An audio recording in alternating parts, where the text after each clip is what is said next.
कामचोर देवरानी। एक बार की बात है, सुषमा अपने पूरे परिवार के साथ खुशी खुशी मोहन नगर में रहती थी।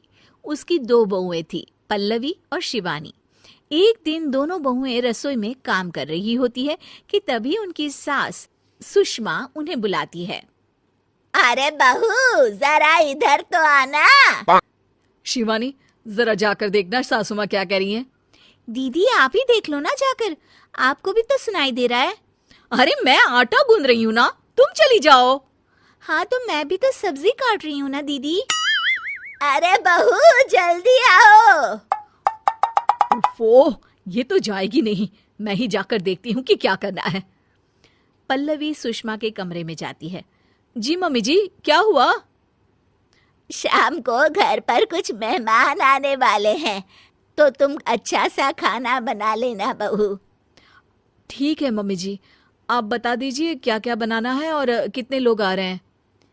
सुनील की मौसी जी और उनका पूरा परिवार आ रहा है। कुल मिलाकर 3 लोग और हमें मिलाकर हुए 9 लोग। तो अभी से ही तैयारी करना शुरू कर दो। और हाँ, घर की सफाई भी कर देना, हाँ, अच्छे से। जी मम्मी जी, सब काम हो जाएगा, आप चिंता मत कीजिए। पल्लवी शिवानी को घर में मेहमान आने वाले हैं इसके बारे में बताती है। क्या?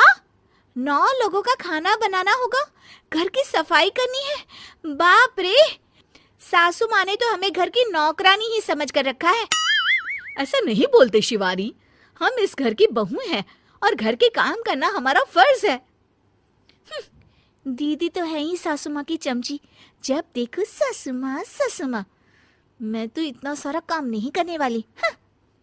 शिवानी कपड़े लेकर गमला साफ कर रही होती है और चक्कर आने का नाटक करने लगती है। मेरा सर चकरा रहा है। तभी वहां पल्लवी और सासू माँ जाते हैं। अरे बहू, क्या हो गया तुम्हें? मम्मी जी, बहुत तेज सर में दर्द हो रहा है। तुम एक काम करो शिवानी, आराम कर लो। नहीं नहीं दीदी, घर में मेहमान आने वाले हैं, मुझे आपकी मदद करनी चाहिए। अरे कोई बात नहीं शिवानी, तुम आराम कर लो, मैं सब काम कर लूंगी। ठीक है दीदी, अगर आप इतना कह रही हैं तो आराम कर लेती हूँ। शिवानी आराम से अपने कमरे में मैगजीन पढ़ रही होती है। इसे कहते हैं आराम की जिंदगी। इतना सारा काम। चलो, सारा काम खत्म हो गया, शिवानी को देख आती हूँ।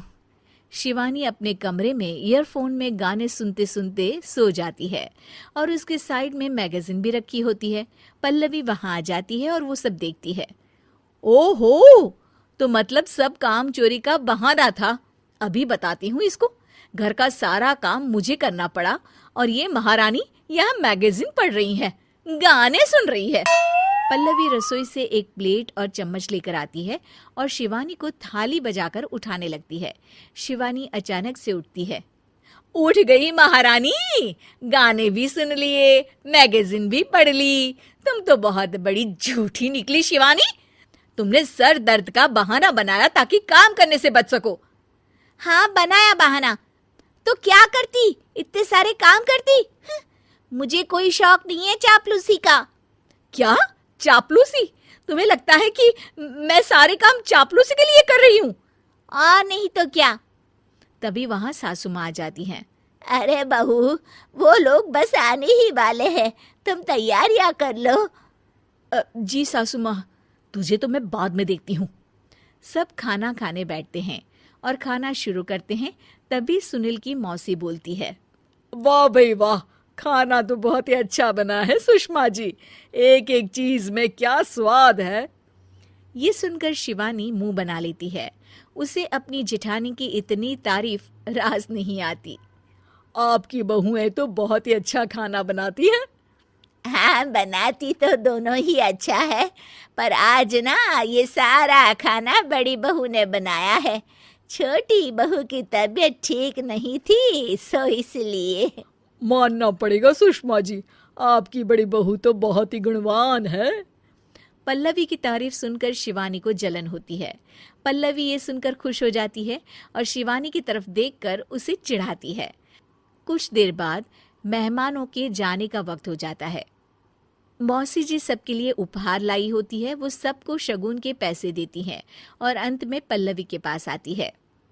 तुम्हारे लिए शगुन का लिफाफा तो है ही, पर बहू तुम्हें एक और उपहार भी मिलेगा इतना अच्छा खाना बनाने के लिए। मौसी अपने सोने के कंगन निकालकर पल्लवी को पहना देती है। ये लो, ये मेरे मनपसंद कंगन है, अब से ये तुम्हारे हुए। धन्यवाद मौसी जी। ये देखकर शिवानी तो पूरी तरह से जल जाती है और गुस्से से रसोई में चली जाती है। तभी वहां पल्लवी आ जाती है और उसे अपने कंगन दिखाने लगती है। देवरानी जी, अब आपका सर दर्द ठीक तो है ना? मुझे लगता है कि अब सर दर्द शुरू हो गया होगा आपका।